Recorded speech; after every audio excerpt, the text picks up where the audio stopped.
नमस्कार. नंदकिशोर एज्युकेशनल या यूट्यूब चॅनलमध्ये मी आपलं सहर्ष स्वागत करत आहे. तर मागच्या व्हिडिओजमध्ये आपण पार्टिसिपल्स म्हणजे हा भाग 8वा आहे.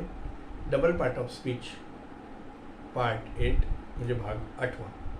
त्याच्यामध्ये आपण forms of participles FORMS forms of OF participles PARTICIPLES. आता पार्टिसिपल्स हे वेगवेगळ्या रूपांमध्ये वापरलं जातं किंवा याचा वेगवेगळ्या रूपांमध्ये प्रयोग. जसं ॲक्टिव्ह, आता प्रेझेंट. आता ॲक्टिव्ह प्रेझेंट काय येणार मग? रायटिंग. परफेक्ट काय येणार? Having return. पास्ट काय येणार? रिटन नुसतं. आता पास्ट, आता दुसरं हे झालं ॲक्टिव्ह. पहिलं आपण पॅसिव्ह बघू. आता बघा, बिंग रिटन हे झालं पास्ट. हॅव बिन रिटन हे झालं पास्ट. आणि रिटन हे पण झालं पास्ट. आता अशा प्रकारे आपल्या लक्षात आलं असेल की विशेषणाप्रमाणेच यांचा सुद्धा वापर हे पास्ट पार्टिसिपलचा अर्थ पॅसिव्ह आहे आणि प्रेझेंट पार्टिसिपलचा अर्थ ॲक्टिव्ह आहे. म्हणजे प्रेझेंट पार्टिसिपल हे ॲक्टिव्हमध्ये येतं आणि पास्ट पार्टिसिपल हे पॅसिव्हमध्ये होतं. त्याची उदाहरणं बघा. अ बर्न्ड चाइल्ड. आता burned child, lying witness, rolling stone, lost opportunity. आता पुढचा पॉईंट आहे, प्रेझेंट पार्टिसिपल आणि जरंड यांच्यामध्ये नेमका फरक काय आहे? तर प्रेझेंट पार्टिसिपल आणि जरंड यांच्यामध्ये यांचा फरक समजून घेताना आपल्याला काही मुद्दे लक्षात घ्यावे लागतात.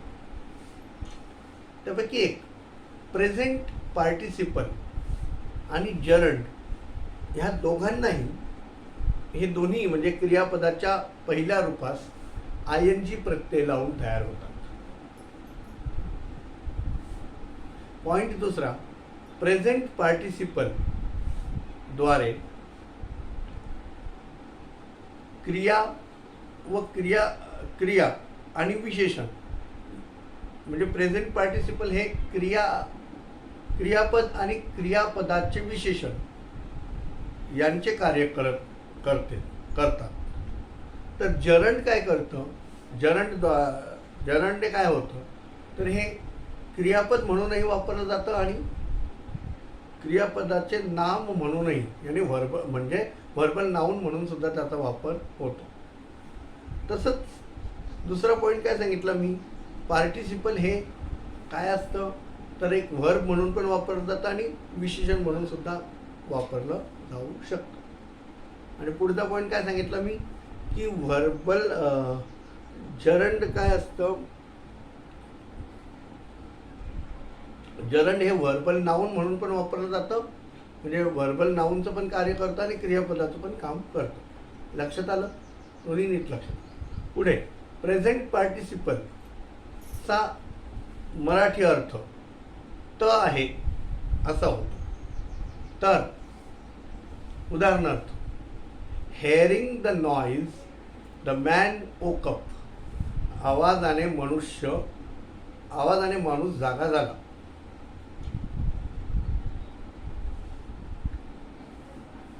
आणि जरंडचा हिंदी अर्थ जरंडचा मराठी अर्थ ने असा होतो. आता बघा इंग्लिश वाक्य, walking is useful for health. चालणे हे आरोग्यासाठी लाभदायक आहे. आता काही महत्त्वाचे हे आहे, पार्टिसिपल कशाला क्वालिफाय करतं, तर हे ओळखण्याकरता आपल्याला कुणी या शब्दाने प्रश्न विचारावा लागतो. उदाहरणार्थ वाक्य बघा. Seeing the police the thief ran away. आता प्रश्न करा, कुणी पोलीस पाहिले? उत्तर मिळेल चोरांनी किंवा चोराने. कोणी पोलिसांना पाहिलं? उत्तर कोण पोलिसाला पाहत आहे? चोर पोलिसाला पाहत आहे. मग सीइंगद्वारे आपण थीफ म्हणजे विशेषण, चोरांबद्दल विशेष माहिती आला ना, सीइंग द पुलिस. मग थीफची विशेषता व्यक्त केली. आता ह्याच वाक्याला मिश्र वाक्य असं लिहिता येईल. म्हणजे ह्या वाक्याचा मिश्र वाक्यामध्ये असं परिवर्तन केलं जाईल किंवा हे वाक्य मिश्र वाक्यात कॉम्प्लेक्स सेंटेन्समध्ये अशा प्रकारे बदललं जाईल. वेन द थीफ सॉ the police he ran away. आता ह्या प्रकारे बदल केला तर पार्टिसिपलचा संबंध आपल्याला लक्षात येऊ शकतो.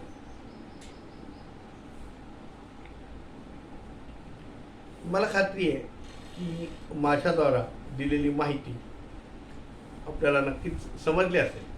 एक पुढचा पॉईंट आपण पाहणार आहोत, पार्टिसिपल चालवायचं कसं. आता पार्टिसिपल चालवताना काही मुद्दे द्यावे लागतात. एक, पार्टिसिपल चालवताना काही मुद्दे द्यायचे असतात. एक, काइंड. मग पार्टिसिपलचा प्रकार कोणता? प्रेझेंट आहे, पास्ट आहे की परफेक्ट आहे? दुसरं, फॉर्मेशन फ्रॉम व्हॉट, म्हणजे व्हर्ब इट इज फॉर्म, म्हणजे कोणतं वर्ब त्यापासून बनलेलं आहे. त्यानंतर तिसरा पॉईंट, व्हॉइस ॲक्टिव्ह और पॅसिव्ह, दोन व्हॉइस आहे ना. त्यानंतर फंक्शन, विच नाउन और प्रोनाउन इट क्वालिफाईज. आता ह्याचे जे आहे पासिंग मॉडेल ते आपण पुढच्या व्हिडिओजमध्ये बघू. आशा करतो की मी दिलेली माहिती आपल्याला नक्कीच समजली असेल. तर पासिंग मॉडेल म्हणजे पार्टिसिपल चालवायचं कसं याच्याबद्दलची माहिती, याची उदाहरणं आपण पुढच्या व्हिडिओजमध्ये पाहणार आहोत. तोपर्यंत खुश रहा, आनंदी रहा. धन्यवाद.